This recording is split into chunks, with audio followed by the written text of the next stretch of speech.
What's going on, you guys? Welcome on BloodyGood. Today, no clickbait, we are gonna make an Oreo ice cream in 5 minutes with 2 ingredients and with no ice cream machine.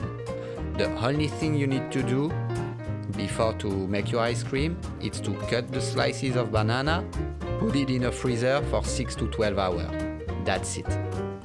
I'll let you watch the content. If you like, just under the video. Subscribe.